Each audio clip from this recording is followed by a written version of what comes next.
पिता और पुत्र और पवित्र आत्मा के नाम पर आमीन। हमारे प्रभु यीशु ख्रिस्त कृपा, ईश्वर का प्रेम तथा पवित्र आत्मा का सहचर्य आप सबों को प्राप्त हो और आपकी आत्मा के साथ।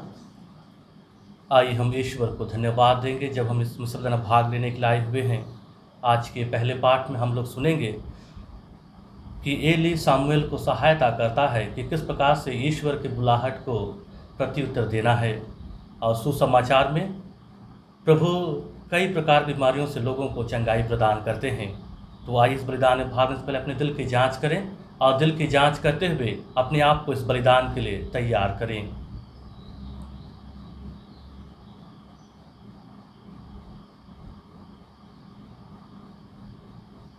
हम सब मिलकर बोलें, हे भाइयों और बहनों, मैं सर्वशक्तिमान ईश्वर और आप लोगों के सामने स्वीकार करता हूँ कि मैंने मन, वचन और कर्म से और अपना कर्तव्य पूरा न करने से, अपने कसूर से, अपने भारी कसूर से घोर पाप किया है। इसलिए मैं धन्य कुमारी मरियम से, सब स्वर्गदूतों, संतों और आप लोगों से, हे भाइयों और बहनों, विनती करता हूँ कि आप मेरे लिए प्रभु ईश्वर से प्रार्थना करें। सर्वशक्तिमान ईश्वर हम लोगों का दया करें और हमारे पाप क्षमा कर हमको अनंत जीवन प्रदान करें। आमीन। हे प्रभु दया कर, हे ख्रिस्त दया कर, हे प्रभु दया कर। हम प्रार्थना करें। हे प्रभु, अपनी प्रजा की पुकार सुन और उसे स्वर्गिक सहायता प्रदान कर। वह तेरी इच्छा जान सके और दृढ़ भरोसे के साथ उसे पूरी कर सके। हम यह प्रार्थना करते हैं अपने प्रभु तेरे पुत्र यीशु ख्रिस्त के द्वारा, जो तेरे पवित्र आत्मा के संग ईश्वर होकर युगानुग जीते और राज्य करते हैं। आमीन। पहला पाठ शमूएल का पहला ग्रंथ। हे प्रभु बोल, तेरा सेवक सुन रहा है। युवक शमूएल एली के निरीक्षण में प्रभु की सेवा करता था। उस समय प्रभु की वाणी बहुत कम सुनाई पड़ती थी और उसके दर्शन भी दुर्लभ थे। किसी दिन ऐसा हुआ कि एली अपने कमरे में लेटा हुआ था। उसकी आंखें इतनी कमज़ोर हो गई थीं कि वह देख नहीं सकता था। प्रभु का दीप वृक्ष उस समय तक बुझा नहीं था और शमूएल प्रभु के मंदिर में, जहाँ ईश्वर की मंजूषा रखी हुई थी, सो रहा था। प्रभु ने शमूएल को पुकारा। उसने उत्तर दिया, मैं प्रस्तुत हूँ। और एली के पास दौड़कर कहा, आपने मुझे बुलाया है, इसलिए आया हूँ। एली ने कहा, मैंने तुमको नहीं बुलाया, जाकर सो जाओ। वह लौटकर लेट गया। प्रभु ने फिर शमूएल को पुकारा। उसने एली के पास जाकर कहा, आपने मुझे बुलाया है, इसलिए आया हूँ। एली ने उत्तर दिया, बेटा, मैंने तुमको नहीं बुलाया, जाकर सो जाओ। शमूएल प्रभु से परिचित नहीं था। प्रभु उसे प्रभु कभी उससे नहीं बोला था। प्रभु ने तीसरी बार शमूएल को पुकारा। वह उठकर एली के पास गया और उससे कहा, आपने मुझे बुलाया इसलिए आया हूँ। तब एली समझ गया कि प्रभु युवक को बुला रहा है। एली ने शमूएल से कहा, जाकर सो जाओ। यदि तुमको फिर बुलाया जाएगा तो यह कहना, हे प्रभु बोल, तेरा सेवक सुन रहा है। शमूएल गया और अपनी जगह लेट गया। प्रभु उसके पास आया और पहले की तरह उसने पुकारा, शमूएल शमूएल। शमूएल ने उत्तर दिया, बोल, तेरा सेवक सुन रहा है। शमूएल बढ़ता गया। प्रभु उसके साथ रहा और उसने शमूएल को जो वचन दिए थे उनमें से एक को भी मिट्टी में नहीं मिलने दिया। और दान से लेकर बेरशेबा तक समस्त इस्राएल यह जान गया कि शमूएल प्रभु का नबी प्रमाणित हो गया है। प्रभु की वाणी है। हाथों को पकड़ा रहूंगा, प्रभु तेरे वचनों में चलता रहूंगा। मैं तेरे हाथों को पकड़ा रहूंगा, प्रभु तेरे वचनों में चलता रहूंगा। तेरे ही वचनों में जीवन संदेश है, तेरे ही वचनों में जीवन संदेश है। मैं तेरे हाथों को पकड़ा रहूंगा, प्रभु तेरे वचनों में चलता रहूंगा। तेरे ही वचनों में मुक्ति संदेश है, तेरे ही वचनों में मुक्ति संदेश है। मैं तेरे हाथों को पकड़ा रहूंगा, प्रभु तेरे वचनों में चलता रहूंगा। मैं तेरे हाथों को पकड़ा रहूंगा, प्रभु तेरे वचनों में चलता रहूंगा।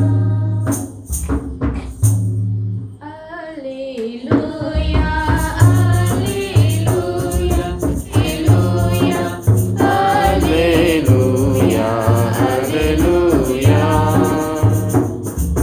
धन्य है वे जो प्रभु पर भरोसा रखते हैं, जो प्रभु पर भरोसा रखते हैं। Alleluia, alleluia, alleluia, alleluia। प्रभु आप लोगों के साथ हो। और आपकी आत्मा के साथ। संत मार्कुस के अनुसार पवित्र सुसमाचार। प्रभु तेरी महिमा हो। यीशु ने नाना प्रकार की बीमारियों से पीड़ित बहुत से रोगियों को चंगा किया। यीशु सभागृह से निकलकर याकूब और यूहन्ना के साथ सीधे सिमोन और अंद्रियास के घर गए। सिमोन की सास बुखार में पड़ी हुई थी। लोगों ने तुरंत उसके विषय में उन्हें बताया। यीशु उसके पास आए और उन्होंने हाथ पकड़कर उसे उठाया। उसका बुखार जाता रहा और वह उन लोगों का सेवा सत्कार करने लगी। संध्या समय सूरज डूबने के बाद लोग सब रोगियों को और अब्दुतग्रस्तों को उनके पास ले आए। सारा नगर द्वार पर एकत्र हो गया। यीशु ने नाना प्रकार की बीमारियों से पीड़ित बहुत से रोगियों को चंगा किया और बहुत से अबदूतों को निकाला। वह अबदूतों को बोलने से रोकते थे क्योंकि वे जानते थे कि वह कौन है। अपना समस्त कार्य समाप्त कर दूसरे दिन यीशु बहुत सवेरे उठकर घर से निकले और किसी एकांत स्थान जाकर प्रार्थना करने लगे। सिमोन और उसके साथी उनकी खोज में निकले और उन्हें पाते ही यह बोले, सब लोग आपको खोज रहे हैं।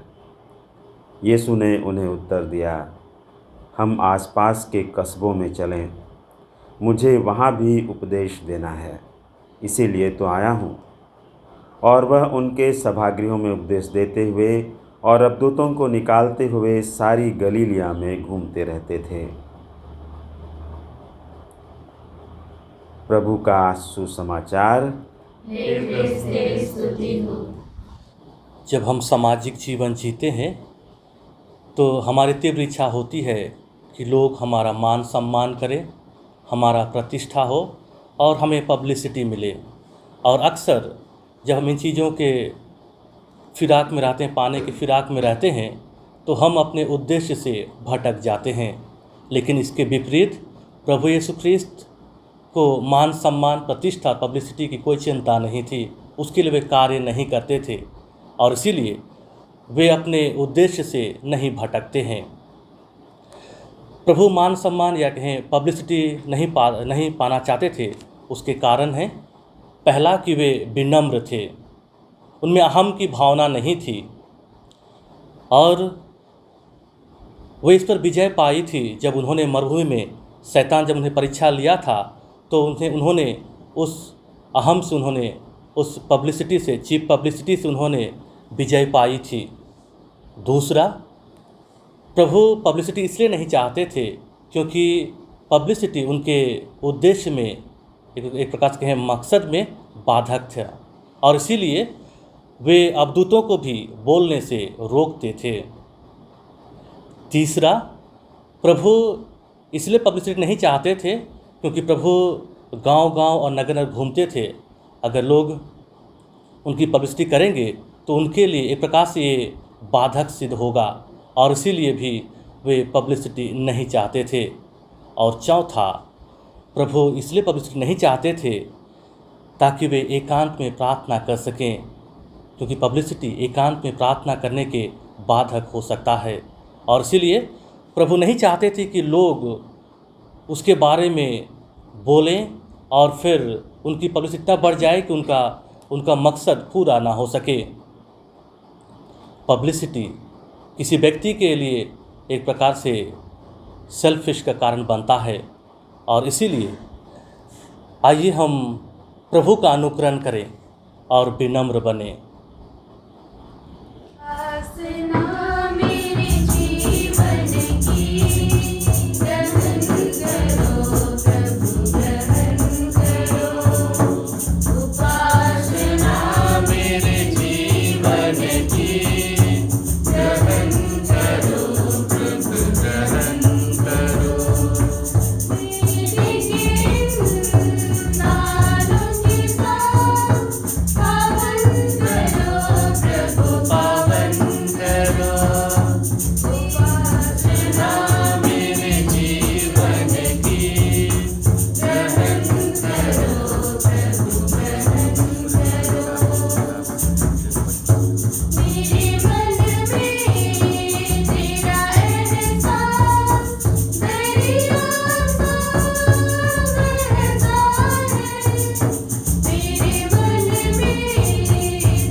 भाइयों और बहनों, प्रार्थना कीजिए कि सर्वशक्ति पिता परमेश्वर मेरा और आप लोगों के बलिदान स्वीकार करें। प्रभु अपने नाम की स्तुति तथा महिमा के लिए और हमारे तथा अपने समस्त पवित्र कलीसिया के लाभ के लिए आपके हाथों से यह बलिदान स्वीकार करें।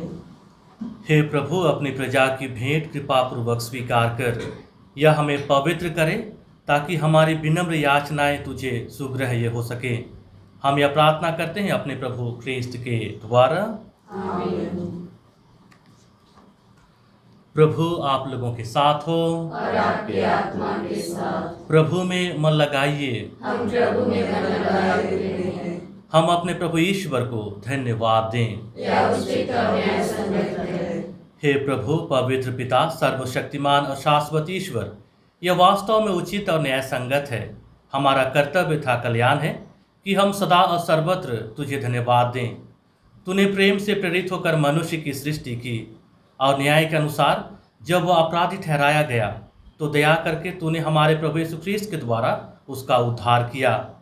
इन्हीं के द्वारा स्वर्गदूत तेरे प्रताप की प्रशंसा करते, प्रभुत्व तेरी आराधना करते और शक्तियाँ तेरे सम्मुख कांप उठती है। स्वर्ग और उसका सामर्थ्य तथा धन सेराफिम एक साथ तेरी अर्चना करते हैं। उन्हीं के स्वर में स्वर मिलाकर हम भी विनम्र भाव से तेरा स्तुति गान करते हैं।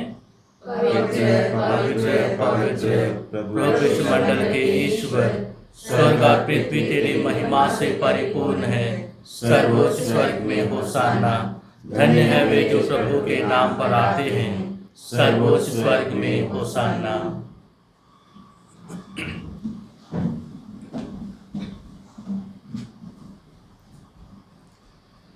हे प्रभु, तू वास्तव में पवित्र है, सारी पवित्रता का स्रोत है। हम तुझसे प्रार्थना करते हैं तो इन उपहारों को अपनी आत्मा के संस्पर्श से पवित्र कर दे, कि हमारे प्रभु यीशु ख्रीस्त के शरीर तथा रक्त बन जाएं। जब वे स्वेच्छा से मृत्यु के लिए सौंपे गए, उन्होंने रोटी ली, तुझे धन्यवाद दिया और रोटी तोड़कर उसे अपने शिष्यों को देते हुए कहा, तुम सब इसे लो और इसमें से खाओ, क्योंकि यह मेरा शरीर है जो तुम्हारे लिए बलि चढ़ाया जाएगा।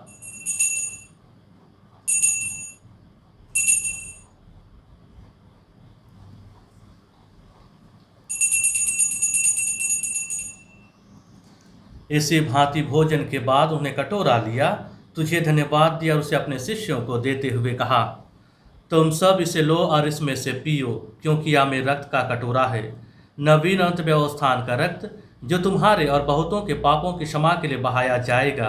तुम मेरी स्मृति में यह करो।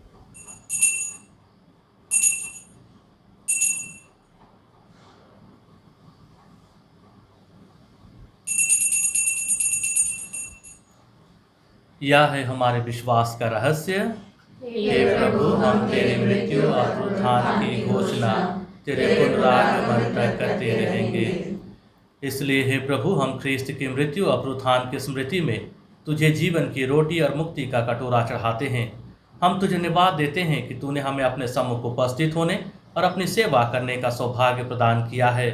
हमारा नम्र निवेदन है कि हम सब ख्रीस्त का शरीर रक्त ग्रहण करके पवित्र आत्मा के द्वारा एकता के सूत्र में बंधे रहें।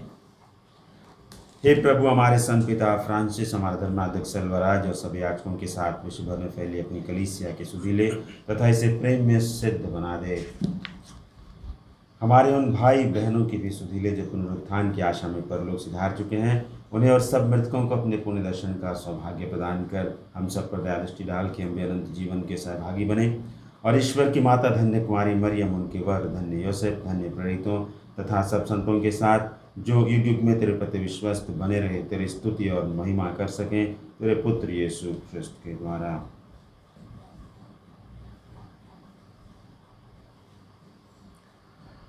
इन्हीं प्रभु ख्रीस्त के द्वारा, इन्हीं के साथ और इन्हीं में, हे सर्वशक्तिमान पिता ईश्वर, पवित्र आत्मा के साथ सारा गौरव तथा सम्मान युगानुयुग तेरा ही है।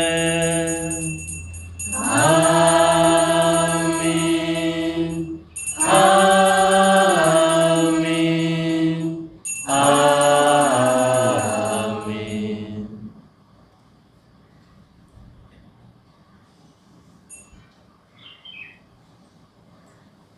आइए हम सब मिलकर पिता परमेश्वर से प्रार्थना करें और उसी प्रार्थना को दोहराएं प्रभु ने हमें सिखाया है। हे पिता हमारे जो स्वर्ग में है, तेरा नाम पवित्र किया जावे, तेरा राज्य आवे, तेरी इच्छा जैसे स्वर्ग में है वैसे पृथ्वी पर भी पूरी हो। हमारे प्रतिदिन का आहार आज हमें दे और हमारे अपराध हमें क्षमा कर जैसे हम भी अपने अपराधियों को क्षमा करते हैं, और हमें परीक्षा में ना डाल परंतु बुराई से बचा। हे प्रभु, हम तुझसे प्रार्थना करते हैं सभी बुराइयों से बचा और इस जीवन में हमें कृपापूर्वक शांति प्रदान कर। हम तेरी दया से पाप से दूर और हर विपत्ति से सुरक्षित रहें और उस दिन की प्रतीक्षा करते रहें जब हमारे मुक्तिदाता यीशु ख्रिस्त फिर आकर हमारे धन्य आशा पूरी करेंगे। क्योंकि तेरा राज्य, तेरा सामर्थ्य और तेरी महिमा अनंत काल तक बनी रहती है। हे प्रभु यीशु ख्रिस्त, तूने अपने प्रेरितों से कहा है, मैं तुम्हारे लिए शांति छोड़ जाता हूँ, अपनी शांति तुम्हें प्रदान करता हूँ। तो हमारे पापों पर नहीं अपनी कलीसिया के विश्वास पर दृष्टि डाल और कृपापूर्वक उसे शांति तथा एकता प्रदान कर। तू क्या जीता और राज्य करता है। आमीन। प्रभु की शांति सदा आप लोगों के साथ हो और आपकी आत्मा के साथ। परस्पर प्रेम भाव रखिए। हे ईश्वर के मेमने, जो संसार के पाप कर लेता है, हम पर दया कर। हे ईश्वर के मेमने, जो संसार के पाप कर लेता है, हम पर दया कर। हे ईश्वर के मेमने, जो संसार के पाप कर लेता है, हमें शांति प्रदान कर। देखिए ईश्वर के मेमने प्रभु यीशु ख्रिस्त जो संसार के पाप पर लेते हैं। धन्य हम सब जो प्रभु के इस बलि भोज में बुलाए जाते हैं। हे प्रभु, मैं इस योग्य नहीं हूँ कि आप मेरे यहाँ आएं, किंतु एक शब्द कह दे और मेरी आत्मा चंगी हो जाएगी।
प्रार्थना करें।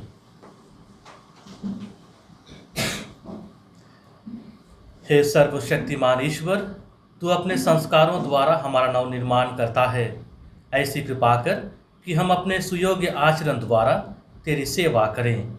हमारे दिन याचना सुन ले हमारे प्रभु ख्रीस्त के द्वारा। आमीन। प्रभु आप लोगों के साथ हो। और आपके आत्मा के साथ। सर्वशक्तिमान ईश्वर पिता और पुत्र और पवित्र आत्मा आप लोगों को आशीर्वाद प्रदान करें। आमीन। आप लोग विदा लें, मिस्सा संपन्न हुआ। ईश्वर को धन्यवाद। On page 180, प्रभु वर मुझे अपनी शांति का प्रचार